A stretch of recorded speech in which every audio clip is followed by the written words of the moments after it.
Bonjour, est-ce que vous m'entendez? Oui, le micro marche. Bonjour à tout le monde, à vous toutes et à vous tous. Bienvenue donc dans cette présentation en présence de Julien Garbard-Chenon, qui est co-auteur du dispositif qu'on va vous présenter et qui est inspecteur de l'éducation nationale. Et je suis Stéphanie Zeldoumange, éditrice, et j'ai suivi avec Julien, j'ai eu le plaisir de suivre avec Julien ce projet. On va vous présenter le dispositif et les deux grands temps, c'est-à-dire d'une part la genèse, comment on a réfléchi avec des enseignants via notre portail lea.fr à ce dispositif, puis dans un deuxième temps, comment, grâce au retour des enseignants et avec la réflexion évidemment de Julien et du co-auteur Hervé Thibon, on en a fait un dispositif pour apprendre à raisonner, chercher, créer au cycle 2. Dans un premier temps, j'allais dire place à la musique, on va vous plonger dans l'univers absolument magique de Dipongo, la start-up avec laquelle nous avons travaillé.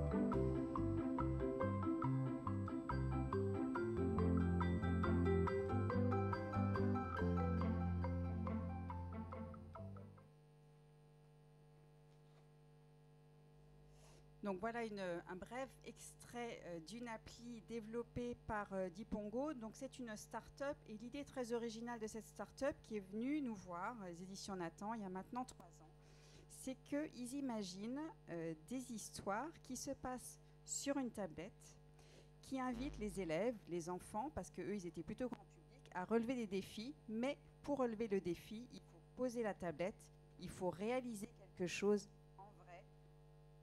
le prendre en photo, puis l'histoire peut continuer. Comme vous le voyez là, Edgar, il était devant un ruisseau. Pour le traverser, il ne sait pas nager, il lui fallait un objet.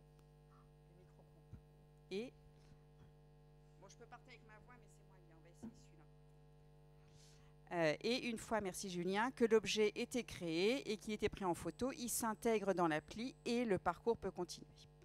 Donc, fort de cette appli qui nous paraissait merveilleuse, un univers graphique qui est extraordinaire, on s'est dit qu'il fallait voir dans quelle mesure ce dispositif pouvait intéresser les enseignants.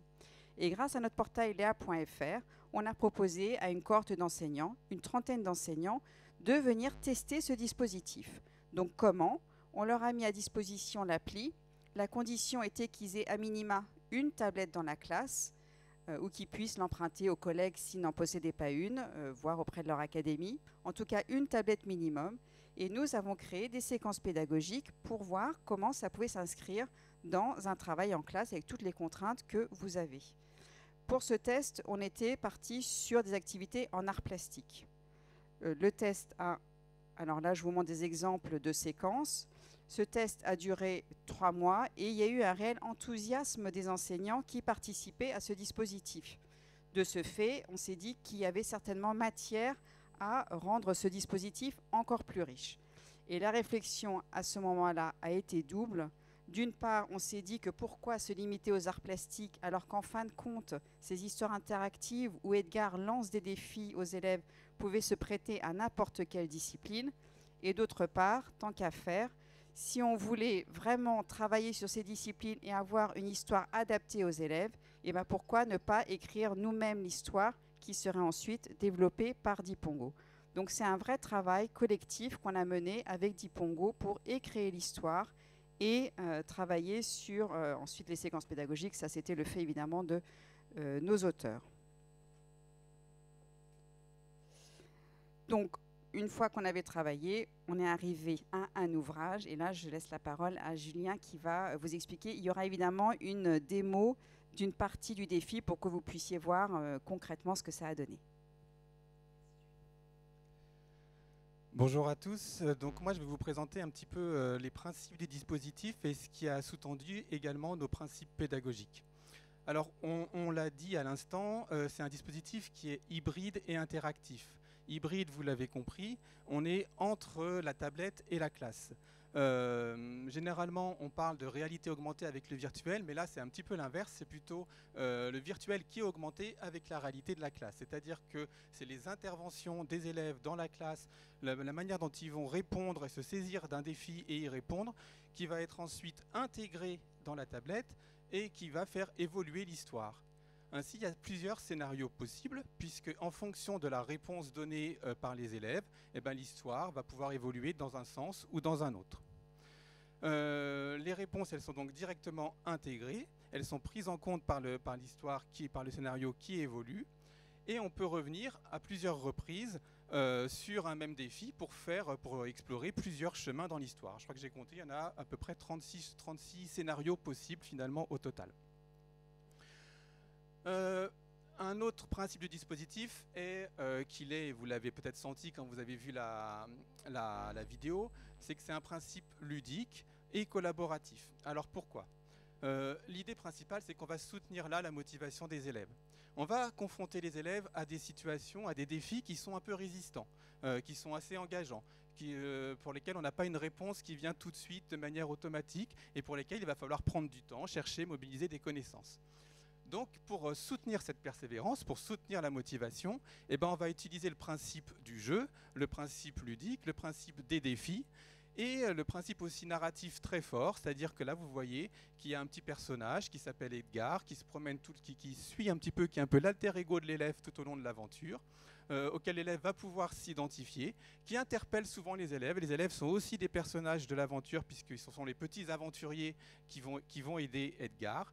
Et donc tout ça va faire en sorte que malgré la difficulté voulue qu'on a placée dans les défis, ils vont pouvoir s'accrocher et accompagner jusqu'au bout de l'aventure. Il y a aussi une dimension collaborative. Ce n'est pas une compétition entre élèves. On l'a vraiment conçu comme quelque chose de collaboratif, c'est-à-dire que pour réussir un défi, il faut des compétences diverses. Et c'est parce qu'on est un groupe, c'est parce qu'on est une classe, ou c'est parce qu'on on est un binôme, qu'on va réussir à collaborer pour répondre aux défis. Et même quand on travaille, on va le présenter tout à l'heure, on a plusieurs façons de jouer à ce jeu. On peut travailler en individuel, on peut travailler en groupe. Mais même quand on travaille en individuel, en fait, la variété des possibles, la variété de la manière de répondre à un défi, la variété des réponses, fait qu'on va pouvoir travailler ensemble et s'intéresser à ce que font les uns les autres. Bien sûr, tout ça s'inscrit dans le programme, et notamment dans le programme du cycle 2. Et donc, c'est un escape game pour apprendre. Alors pour apprendre, on va distinguer deux grands éléments, deux grands blocs. Pour apprendre à comprendre, il y a tout un aspect narratif avec cette histoire et ces différents épisodes que je vais détailler tout de suite après, où on va travailler vraiment la compréhension. Et puis, il y a l'aspect des défis qui, eux, sont pluridisciplinaires. On va travailler dans quasiment toutes les disciplines. Alors, pas le PS, pas les LVE, mais tout le reste, oui. On travaille sur les différentes disciplines. Et qui vont développer un certain nombre de compétences transversales que je vais détailler là. Alors, je vous l'ai dit, il y a un point, il y a un bloc très important sur la compréhension. En fait, on ne présuppose pas que les élèves vont automatiquement, on va dire, comprendre toute l'histoire et toutes ses subtilités. Et donc, on prend en compte cet aspect-là. C'est pas parce que l'histoire elle est racontée, c'est pas parce qu'il y a des images qui supportent le propos que tous les élèves de la classe veulent comprendre. Et notre préoccupation, c'était que tous les élèves puissent comprendre. Et donc l'histoire, elle va être divisée en épisodes. Chaque épisode, c'est entre deux défis. Et on va apporter tous les éléments, et on va apporter les séquences nécessaires pour pouvoir travailler ça en classe et le prendre en compte. Et pour que tous les élèves puissent comprendre parfaitement l'histoire et donc s'attaquer aux défis. On l'a fait dans des séances qui sont ritualisées. Donc je vous ai mis un petit peu le détail de chaque séquence de compréhension. Mais on commence par introduire en amont le vocabulaire qui va être utilisé dans la séance. Donc c'est des petites séances préalables de 10 minutes à peu près. On en fait 2-3 auparavant. On écoute un premier passage du texte. Il y a une première question très ouverte, un peu comme dans la pédagogie de l'écoute, où on va se demander qu'est-ce qu'on a compris et on va essayer d'élaborer le plus possible. Et puis après, on va s'intéresser à un point beaucoup plus précis de compréhension fine du passage. Par exemple, est-ce que c'est une inférence un petit peu plus complexe, ou est-ce qu'il y a un lien de causalité, ou est-ce qu'il y a les pensées des personnages à élaborer. Donc on va travailler spécifiquement là-dessus, ce qui fait qu'on travaille les compétences vraiment en lecture. On réécoute l'ensemble de l'épisode et il y a une dernière petite étape dans la séance, vraiment pour s'assurer que tout s'est compris, où on fait une petite activité d'élaboration. Par exemple, on a un choix entre 4 résumés possibles, on va choisir celui qui s'adapte le plus à l'épisode. Je précise qu'on travaille là sur le texte qui est entendu, c'est-à-dire que dans l'application, le texte il est lu par des comédiens avec différentes voix, il apparaît aussi à l'écran. L'idée, c'est que les élèves qui seraient non lecteurs ou qui auraient encore des difficultés de décodage ne soient pas pénalisés. Tout le monde peut accéder au texte, c'est le texte qui est entendu. Maintenant, si on souhaite travailler sur le texte écrit, c'est aussi possible, il suffit de couper le son, tout simplement, parce qu'on a également le texte écrit sur les diapositives. C'est un projet interdisciplinaire, ça j'en ai déjà un petit peu parlé. Donc outre la compréhension, l'interdisciplinarité, elle va concerner les différents défis. Je vais peut-être plutôt les détailler quand on verra les défis plus spécifiquement. On peut passer à la suite. Et c'est un projet, et ça nous a paru vraiment important, qui va développer un certain nombre de compétences transversales.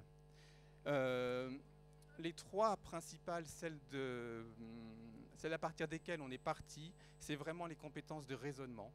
Qu'est-ce qui va faire, qu'est-ce qu'on va apporter pour que l'élève, face aux situations qu'on lui propose, soit vraiment amené à raisonner, à déduire, à faire des choix, etc. Les compétences de recherche, c'est ce que j'ai dit tout à l'heure, la réponse ne vient pas automatiquement, il faut chercher, et c'est une compétence en soi de chercher, de s'organiser, etc.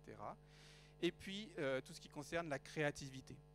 Alors la créativité, je vous ai mis une définition sur laquelle je m'appuie souvent, c'est-à-dire la définition comme quoi la créativité, c'est la faculté face à un problème ou à une question qu'on se pose, à trouver une solution qui soit non seulement originale, voilà, créative, que d'autres n'ont pas forcément trouvée, où on va aller chercher un petit peu plus loin que la première solution un petit peu évidente, ça c'est un petit peu pour le challenge et pour le défi, mais qui soit également adaptée. C'est-à-dire qu'on n'est pas non plus dans le n'importe quoi, on n'est pas dans la créativité complètement débridée. Non, c'est parce qu'on a mis un cadre et parce qu'on doit répondre à un défi précis qu'on peut justement être créatif. Et donc il y a cette idée-là qui est vraiment développée parce que dans l'ADN de Dipongo, on va dire, il y avait très, très fortement cette idée de créativité qui partait d'ailleurs plutôt des arts plastiques. Et on l'a appliqué, cette créativité, dans tous ces domaines qu'on a mis, le domaine d'apprentissage qu'on a mis dans les défis. Alors autour de ces grandes compétences, il y a d'autres compétences et la liste elle n'est pas exhaustive ici, mais bien sûr, observer, chercher, raisonner, créer, on l'a dit, collaborer, je vous l'ai un petit peu expliqué, on collabore pour résoudre les défis, s'organiser dans sa recherche, persévérer face à la difficulté ou face aux petits obstacles, argumenter avec son groupe ou par rapport à ses idées et communiquer, notamment communiquer les réponses. Alors comment ça se traduit un peu concrètement, ces compétences ? On a choisi de travailler sur ce qu'on pourrait appeler des défis ouverts, un peu en référence à des problèmes ouverts. C'est-à-dire qu'il n'y a pas de solution unique. On n'attend jamais une solution, à quelques exceptions près, je le dis tout de suite, mais on n'attend jamais une solution. Il y a toujours plusieurs façons de répondre. De la même façon, il n'y a pas une procédure possible. Il y a une variété de procédures et c'est ça qu'on va mettre en avant. Il y a plusieurs chemins pour arriver aux plusieurs solutions. Et on cherche et on valorise cette variété de procédures. On va installer tout un environnement qui va soutenir la recherche. La première chose, et je pense qu'il faut le préciser par rapport au concept d'escape game, c'est qu'il n'y a pas de pression temporelle dans ce jeu. On est dans une activité où il n'y a pas un chronomètre, il ne faut pas résoudre l'énigme en moins de 10 minutes, sinon la porte se referme et on repart à zéro. Bon, au contraire, on a souhaité laisser à la classe le temps de chercher pour proposer la réponse qui leur convenait le mieux et qui répondait le mieux au défi. Donc il n'y a pas de pression temporelle. On installe l'environnement en proposant aux élèves du matériel, et pourquoi pas du matériel de manipulation. On vous fait un certain nombre de propositions dans le guide pédagogique à ce sujet. Du matériel pour chercher, du matériel pour vérifier sa réponse. Voilà, il y a différentes modalités d'utilisation, mais on n'est pas forcément tout de suite dans la conceptualisation, dans l'abstraction. On peut utiliser le matériel, on vous fait des propositions. Et puis pour résoudre le défi, ce qu'il faut installer aussi, c'est mobiliser un certain nombre de connaissances. Il y a certains défis, on va l'expliquer aussi, qui sont assez techniques ou pour lesquels, en tout cas, pour y accéder, il faut avoir au préalable apporté quelques connaissances. Et donc on vous propose des séquences pédagogiques qui accompagnent les défis et qui apportent ces connaissances aux élèves qui peuvent ensuite utiliser pour résoudre le défi. Bien sûr, en résolvant les défis, ils vont s'approprier encore plus ces connaissances, les manipuler, leur donner du sens. On va favoriser, et ça je pense que vous l'avez compris, les échanges entre pairs. On va valoriser tout ce qui est tentative, tous les essais. L'idée c'est de montrer aux élèves que quand on est quelque chose comme ça, quand on veut créer, c'est parce qu'on se trompe qu'on y arrive. Et donc, on a le droit de recommencer. On a le droit de recommencer plusieurs fois le défi si ça ne correspond pas. On a le droit de recommencer même si ça correspond pour améliorer sa réponse et en donner une plus, on va dire, qui nous correspond plus ou pour laquelle qu'on a réussi à améliorer. Il y a tout cet aspect-là qui est rendu possible. L'erreur est source de l'apprentissage et c'est parce qu'on se trompe qu'on y arrive. Et puis tout ça, ça implique un positionnement de l'enseignant que j'ai mis en retrait, c'est-à-dire qu'il a mis en place tous les éléments qui vont permettre aux élèves de se saisir de la recherche, et après c'est vraiment les élèves qui cherchent, ce n'est pas l'enseignant qui guide. Il y a tous les éléments, les connaissances, la manipulation, l'organisation de la classe, la façon d'aborder le défi qui sont en place, et les élèves cherchent vraiment. On passe au défi. Donc 5 défis. Donc un premier défi, je ne sais pas si vous avez remarqué, mais le petit personnage, Edgar, dans la première diapositive, il rentre dans un tableau et il rentre dans un univers en fait. Et dans cet univers, il va s'apercevoir assez rapidement qu'il y a un problème, il y a une couleur qui a disparu. Et le premier défi qu'on va poser aux élèves, c'est quelle couleur a disparu. Donc là, vous voyez que contrairement à ce que je vous ai dit, ce n'est pas un problème ouvert. Pour celui-ci, il y a une réponse. Maintenant, pour y accéder, on va au préalable amener les élèves à travailler par exemple sur le cercle chromatique pour qu'ils identifient les différentes couleurs. Et puis ça va être tout un travail d'observation en revenant en arrière sur les différentes diapositives, sur les différents slides de l'application pour essayer de repérer, de s'organiser et de repérer la couleur disparue. On donne la réponse. Si jamais on n'y arrive pas, on a des petites aides et on peut avancer dans le jeu. Deuxième défi, on va se demander qui est le voleur de la couleur. Non seulement qui il est, mais pourquoi est-ce qu'il a volé la couleur? Pour quelle raison? Et il y a des éléments, peut-être dans le début de l'histoire, qui vont pouvoir aiguiller un certain nombre de choses. Là, on va travailler la rédaction, on va travailler la production écrite, même si c'est sous différentes formes, c'est-à-dire que le rendu, ça peut être une phrase, ça peut être un texte qu'on va lire, ça peut être une photographie d'un schéma narratif ou même d'un dessin. Mais en tout cas, on va élaborer quelque chose et on va identifier un personnage en cohérence avec son histoire. Et en fonction de l'identification du voleur, l'histoire va évoluer différemment. Une fois qu'on a trouvé le voleur, ou en tout cas qu'on pense l'avoir identifié, il faut quand même résoudre le problème. Le problème n'est toujours pas résolu, ce monde n'a toujours pas de couleur. Et donc on va se demander comment est-ce qu'on peut faire, et là on est très pragmatique de manière technique, pour recréer la couleur. Là pareil, on a deux voies qui s'ouvrent à nous. Soit on reste dans l'univers imaginaire, et on va chercher un procédé, une machine, quelque chose qui va permettre de recréer la couleur, même si ça ne fonctionnerait pas dans le monde réel, mais voilà, on est dans un univers imaginaire et on va travailler là-dessus. Alors là, on peut avoir un rendu, par exemple, sous forme d'une maquette, sous forme d'un dessin ou autre. Ou bien on va avoir une proposition technique, et là on est dans un défi technologique finalement, on va travailler la technologie, et on va étudier des objets, on va se demander qu'est-ce qui procède, comment est-ce qu'on fabrique une couleur, et vous voyez toutes les connaissances qui peuvent être installées au préalable, on va collecter un certain nombre de matériel, et on va réellement fabriquer une machine à fabriquer la couleur, qu'on va pouvoir peut-être prendre en photo, utiliser, et qu'on va importer dans l'application. En fonction de la réponse, pareil, on obtient deux suites de l'histoire différentes. Troisième défi, maintenant qu'on a recréé la couleur manquante, il va s'agir de réinjecter la couleur dans le monde. Pour réinjecter la couleur, là on est dans un défi, on est face à une machine dans laquelle il faut rentrer un code. Et ce code, il correspond à une combinaison et on va chercher un maximum de combinaisons possibles. Donc là, on est dans un problème qui est plus de l'ordre des mathématiques pour remettre la couleur dans le monde. Là, je peux illustrer ce que je disais tout à l'heure. C'est-à-dire que, certes, il y a un maximum, c'est-à-dire qu'il y a une réponse optimale de couleur. Mais en fonction, si les élèves trouvent moins, qu'un nombre qui est assez important, c'est pas grave, l'histoire continue quand même, elle continue un petit peu différemment que s'ils avaient trouvé le nombre optimal, mais elle continue tout de même. Si les élèves le souhaitent, ou si vous le souhaitez, on revient sur le défi plusieurs fois et on essaye d'améliorer son score. On remet la couleur dans le monde et il y a un dernier problème, il y a une partie du paysage qui n'a pas pu être colorée. Et donc là, on va demander aux élèves d'agir sur ce paysage et d'agir avec différentes contraintes, c'est-à-dire de se demander comment est-ce qu'on va mettre la couleur dans le monde quand il fait jour et qu'il fait beau, comment est-ce qu'on va mettre la couleur dans ce monde quand il fait nuit, comment est-ce qu'on va mettre la couleur quand il pleut, etc. Et ça sera le dernier défi. À la fin de l'histoire, c'est une fin qui est assez ouverte. On propose un petit débat interprétatif sur justement toute cette aventure qui a été menée et sur ce rôle de l'imaginaire et tout ce qui a été construit en fait tout au long de l'histoire. Donc voilà un petit peu la trame de l'Escape Game.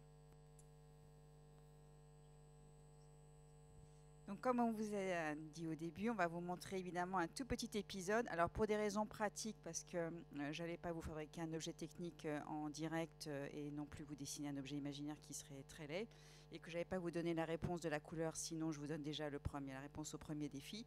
Et que bref, le plus simple pour nous, c'était d'aller sur le défi mathématique.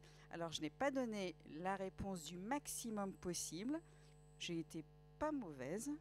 Mais bon, en tout cas, vous verrez que bien que la réponse n'est pas le plus possible, elle fonctionne et Edgar peut passer à l'univers suivant. Donc c'est au moment où on a fabriqué l'objet et que donc on doit donner le maximum de combinaisons possibles pour que la machine se mette en route. Je vous le mets en tête parce qu'évidemment, nous on connaît l'histoire, mais vous, pas encore. Donc on l'a filmé sur un téléphone portable, donc vous verrez qu'on voit très bien, mais une tablette, c'est mieux.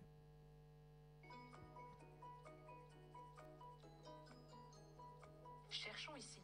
Il doit bien y avoir une machine pour propulser la couleur. Tiens, une pancarte. Qu'est-ce qu'il est écrit, Edgar? Canon à propulsion?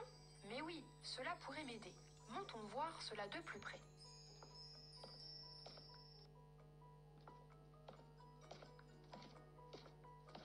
À l'étage, il y a le canon à couleur qui, jadis, a projeté toutes les couleurs de l'univers. Arrivé à sa hauteur, Edgar dépose le violet dans le petit réceptacle créé à cet effet. Bien, maintenant, regardons cela de plus près. Comment mettre en marche ce canon pour qu'il puisse propulser de la couleur? Oh là là, ce tableau de bord a l'air complexe.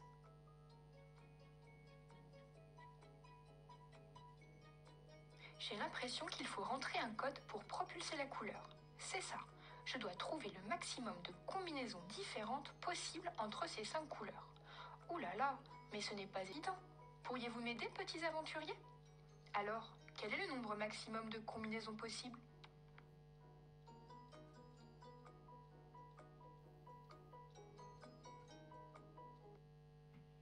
« 88.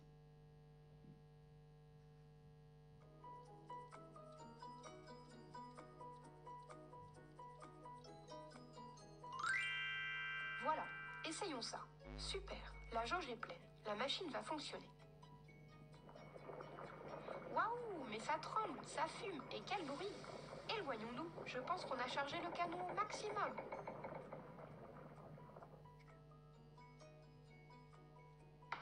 Dans un bruit étourdissant, la machine lance un incroyable feu d'artifice de violet. Les particules de violet vont pouvoir se fixer sans peine sur les objets. C'est une véritable réussite. La machine ne s'arrête plus et le violet commence à déborder.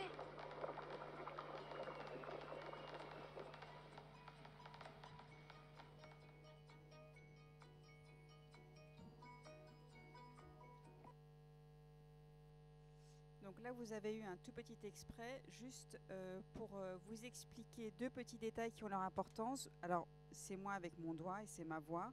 Donc vous voyez que l'enregistrement est extrêmement facile. On a essayé dans les situations où il y a plus ou moins de bruit. L'appli fonctionne très bien pour capter la voix. La fonction appareil photo, qui est un classique sur un téléphone ou une tablette, fonctionne très bien. Et il est extrêmement facile à manipuler puisque vous avez la flèche avant pour revenir vers la diapositive juste avant, la flèche arrière, la flèche avant pour poursuivre l'histoire. Vous avez le texte en audio avec la petite flèche qui, la première fois, se déclenche automatiquement.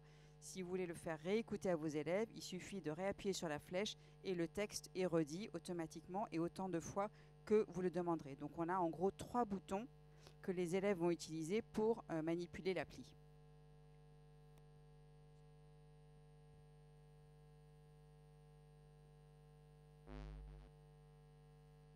Alors un mot concrètement sur comment est-ce qu'on peut s'organiser en classe. Bon, déjà, il y a un ouvrage pédagogique avec un certain nombre de séances et de séquences qui accompagnent les choses. Ça peut être un projet qu'on mène en classe pour une classe entière. Ça peut être tout à fait aussi adapté pour un temps avec un petit groupe d'élèves, par exemple en APC. Ça peut être un projet d'APC sur une période ou sur un trimestre avec un groupe d'élèves pour lesquels on veut développer justement cette aptitude à chercher, à créer, à raisonner. On propose une programmation assez resserrée sur une période qu'on peut étendre à un trimestre entier. On peut éventuellement étendre à plus longtemps. Moi, je le déconseillerais parce que voilà, on pourrait se lasser quand même un moment de l'aventure. Mais voilà, on va dire qu'on peut mener ça sur une période ou sur un trimestre. Le guide pédagogique, j'en ai parlé. Et comment est-ce qu'on peut le mettre en œuvre? Alors bien sûr, ça dépend aussi de l'équipement qu'on peut avoir dans la classe, mais on peut travailler, si on a une tablette par élève ou une tablette par binôme d'élèves, et ben les élèves vont travailler individuellement ou à deux, et puis chacun avance dans son aventure, avec à chaque fois des temps communs, qui sont les temps de compréhension de l'histoire et des temps de préparation et de réalisation des défis. Pareil, une autre modalité en sous-groupe, c'est-à-dire qu'on va faire 4-5 groupes d'élèves dans sa classe. Moi, c'est la modalité que je privilégierais pour favoriser un petit peu les échanges. Donc, ils sont 5 autour de la tablette et ils avancent dans l'histoire avec toujours ces temps communs qui sont les temps de compréhension et les temps de réalisation des défis. Et puis on peut aussi, si on n'a qu'une seule tablette ou juste un téléphone même, travailler finalement en classe entière, c'est-à-dire qu'on projette ou on montre aux élèves le déroulé de l'histoire, on s'arrête, on coupe la tablette, de toute façon c'est ce qui est demandé, et toute la classe travaille à la réalisation des défis. Il y a un élève qui vient enregistrer ou plusieurs et on continue l'histoire. Donc ces 3 modalités, on va dire, sont possibles.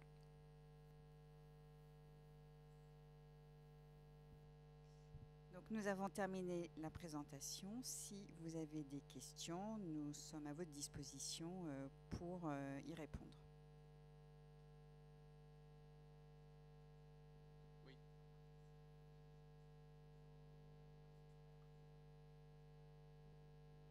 Alors il faut que vous puissiez connecter votre tablette ou votre téléphone au TBI. Mais c'est une appli qui se charge sur les stores, sans que vous ayez à payer, puisque c'est compris évidemment avec l'achat de l'ouvrage, mais il faut télécharger l'appli. Mais si la question c'est est-ce qu'on doit être connecté à Internet, je crois pas. Je crois qu'une fois Non. Une fois qu'on a l'appli, on a...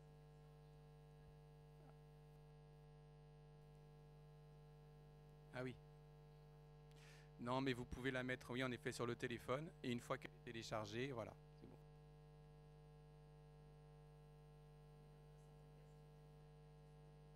Ah.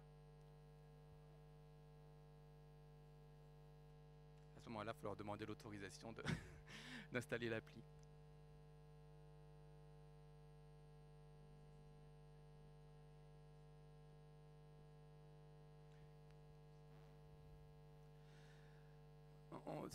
Il y a 5 défis, on le met sur 7 semaines et en y travaillant 2-3 fois par semaine.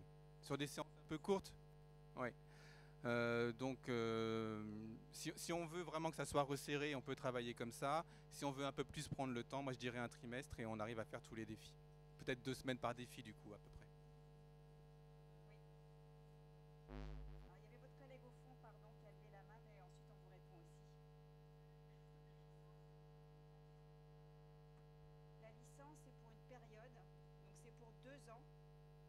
nombre de tablettes, on a prévu, je crois, entre 25 et 30 connexions individuelles par élève si vous souhaitez personnaliser.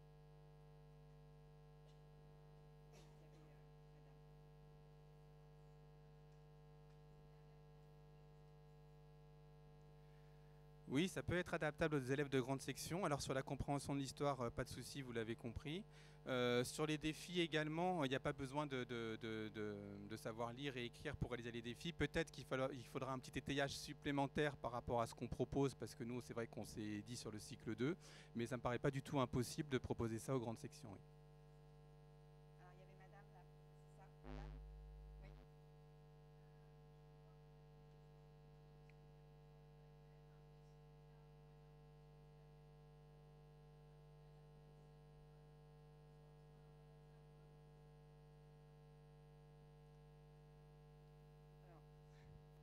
J'allais dire oui et non. Comme je vous l'ai expliqué au début de la présentation, c'est une histoire que Julien et Hervé ont coécrite pour que vraiment elle ait de la consistance d'un point de vue pédagogique. Les histoires que Dipongo a développées par ailleurs sont des histoires très belles, mais qui sont pour du grand public et donc qui n'ont pas les mêmes objectifs. Donc oui, vous pourriez vous inspirer de la démarche pour adapter, mais il y aurait tout un travail effectivement de rédaction de séquences qui soient adaptées pour être dans l'esprit des défis relevés par des élèves en classe. Et les liens avec les programmes, évidemment, ce que Dipongo ne fait pas pour les applis grand public. Oui.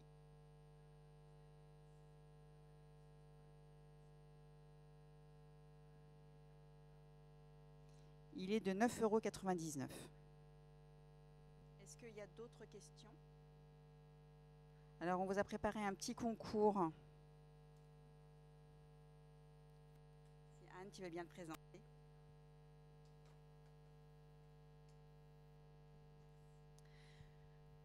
Du coup, on vous a préparé un concours. Donc, il y aura 3 questions sur la présentation qu'on vous a faite sur Dipongo. Et ensuite, il y aura 3 gagnants tirés au sort. Ah oui, donc du coup, pour participer, il y a juste à scanner le QR code qui est sur la présentation. Et ensuite, vous allez apparaître sur un lien et... Et après, il faut répondre aux 3 questions. Non, franchement, c'est des questions assez simples, donc ça va. Merci pour votre attention.